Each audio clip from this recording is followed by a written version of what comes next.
Hello, friends. Michael Tracy here. So, people have been puzzling over what exactly happened a couple days ago with the failed healthcare vote. The Republican healthcare plan that Paul Ryan was instrumental in devising was withdrawn from consideration without even being subject to a vote. So, was an interesting series of events. And what people have done, including myself, is tried to interpret that series of events from a standpoint of what it says about the political machinations underway within the Republican Party. So there's a mode of analysis that is popular among pundits and analysts known as three-dimensional chess or four-dimensional chess. So what seems to be apparent based on just a plain reading, a superficial reading of events, is not the real explanation. It's to find out the true motives underlying those events, you have to go deeper and look into the three-dimensional, four-dimensional chess explanations. So that's what I did in the Medium article that went up yesterday morning. For the TYT Medium page, so of course that'll be linked in the description box. But first thing I want to point to, and this actually happened but after I finished the Medium article, is yesterday Trump tweeted out a plug or a promotional exhortation for everybody to tune in last night to the Judge Jeanine Pirro show on Fox News. Now, whether Trump should be going around promoting TV shows is questionable in its own right, but he said everybody should watch the Judge Jeanine Pirro show. And what happens on that show but Judge Jeanine Pirro opening the program with a monologue, as she does, an opening monologue, and Judge Jeanine Pirro goes on a rant about who else but Paul Ryan. She says Trump is not to blame for what happened. The debacle is firmly the responsibility for the debacle firmly relies with should be pinned on Paul Ryan, and she said he's got to go.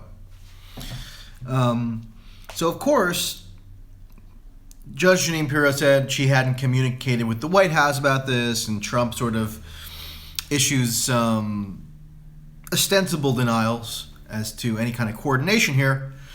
But, the message there seems pretty obvious. If you were Paul Ryan, would your hunch be that there was some intentionality there in terms of sending a message to you? I think that's probably the message that I would receive from that. I hasten to step into Paul Ryan's shoes, but you don't have to get into really sophisticated meta-analysis to kind of discern a message there. And that comes on in the wake of other signals that suggest that Trump really had never been firmly committed to the passage of this bill in the first place. Glenn Thrush from the New York Times, who I have some issues with, but nevertheless, he just today called the idea that Trump strenuously tried to ensure this bill got passed a joke. Trump put in minimal effort. The little effort that he did put into seemed obligatory on his part and half-hearted.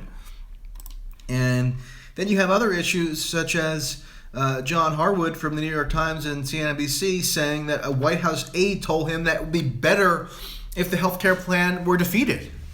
So that's a senior White House official whispering to the media that they would prefer the defeat of the bill. And Trump did really very little to guarantee its passage. Trump could have simply said, "Hey, let's postpone this for a week. Let's postpone it for 2 weeks, and let's do the minutia of the legislating that is required to get Republican holdouts on board." And that seemed to be easily achievable. It wasn't just the so-called Freedom Caucus members who were the roadblock here. It was moderate Republicans, or so-called moderate Republicans, people who are just kind of down the line team player conservatives who, given a couple concessions here and there on different aspects of the bill, could have been won over, such as Rodney Frelinghuysen from New Jersey, Barbara Comstock from Virginia. I mean, these are not hardened ideologues. So the idea that another week of legislating couldn't feasibly have gotten them on board doesn't make sense. So why was this so rushed, and why did the failure of the bill compel Trump to declare that they are moving on from this central item in the Republican agenda for 7 years? Well, I mean, there's one interpretation that it was done partially for the purpose of undercutting Paul Ryan. Now, Trump, calling Trump a master tactician is probably a little much, but we do know that he is compelled often to engage in manipulative tactics. So he'll say one thing and do another for the purpose of pitting different factions against one another, all in the interest of accruing leverage to himself and putting himself in the best possible position. So that's very tricky, because to do that within the Republican Party requires a lot of machinations. For example, it requires taking into account the predilections of Reince Priebus, who is Trump's chief of staff and a longtime ally of Paul Ryan, and someone who is not going to want to willingly forsake Paul Ryan and wants to just kind of use his leverage within the Trump administration to push a pretty standard Republican agenda. So how does Trump impart to Reince Priebus that working closely with Paul Ryan is not in Trump's best political interest? Well, he could defer almost entirely to Paul Ryan on this healthcare plan, and then once it proves to be a failure, he could pin the blame solely on Paul Ryan, and that will undercut Paul Ryan's standing and give Trump more leeway to set the course for the Republican Party going forward. So when people talk about three-dimensional or four-dimensional chess, it's not as if everything was a master plan and everything, was perfectly predicted by Trump according to Trump previously. What people are saying is that there are certain ulterior motives that are at least relevant here. So whenever a piece of legislation fails, there's going to be a number of factors which led to that failure. One of which, I think, in addition to just general incompetence, which is probably always a factor, another variable or factor had to have been, I think, or was likely to have been, that Trump always had a tepid commitment to this plan. He never put his full political capital behind it. And one reason why he didn't do that was because he knew that the failure would be pinned more on Ryan than on Trump. And remember, there's a discernible and there's a conspicuous ideological gulf between Trump and Paul Ryan that has existed going well back into the Republican primary campaign. Remember, every other week it seemed there was some kind of snafu or some kind of controversy that erupted between Trump and Ryan. And to the extent that they ever forged a resolution there, it was always sort of contingent. It never seemed fully entrenched. So, and that in large part stems from Paul Ryan being, a Jack Kemp sort of conservative who is ideologically committed and wakes up every morning thinking about how he can cut entitlement programs, how he can reduce quote-unquote government spending. And Trump didn't run on a platform that included those things in the slightest. In fact, Trump ran on a platform that was the opposite of those commitments. Trump said, no, we're not cutting Social Security and Medicare. Trump said, we need to ramp up government spending to achieve various agenda items that he has. So Trump's platform was always in conflict with Paul Ryan's platform, and of course that's going to lead to a questionable ability to govern coherently.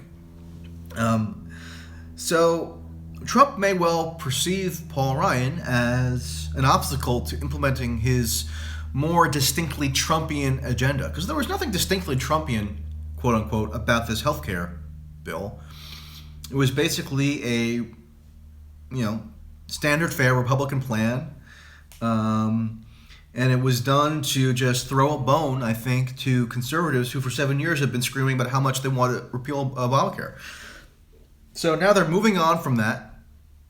They're no longer going to be prioritizing the repeal of Obamacare.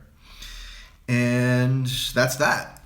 So what are the consequences of this? Well, you could say Trump is weakened. Maybe that's true in terms of public perception. But more relevant, I think, is what this portends in terms of intra-Republican dynamics. Because remember, they're the governing party.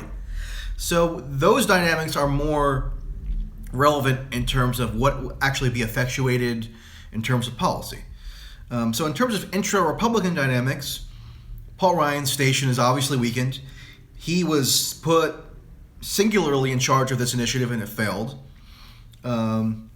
He didn't really get full-throated support from the Republican president. He is responsible for the Republican Congressional Caucus failing to act on what had been its single most conspicuous agenda item for literally 7 years, which is repealing Obamacare. And Trump now says that he wants to move on. And actually, Trump said that he wants to work with Democrats now on achieving something better in terms of healthcare. So that's just incredible.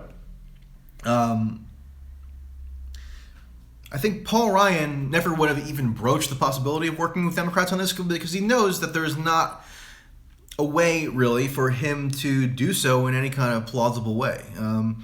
But Trump, his first instinct after the defeat of the bill is to say, hey, let's work with Democrats on doing something that's better. So will Trump actually be able to work with Democrats? I don't know. That seems unlikely just given how exercised the Democratic base is against Trump, and any perception of working with him will be portrayed as collusion and therefore held against Democrats in terms of primaries, possibly. But Trump now wants to apparently work with Democrats if you take what he says at face value, and you probably shouldn't. But there's something there in terms of his desire to move away from just a standard fare Republican conservative agenda. And because remember, Trump in the past has expressed support for government provisioned universal health care. So that the idea is has any ideological commitment to the Republican vision of healthcare is questionable. So anyway, I spelled this out in a little more coherent fashion in my Medium post. So go watch that or go read that and let me know what you think. And there will be more later. See you later.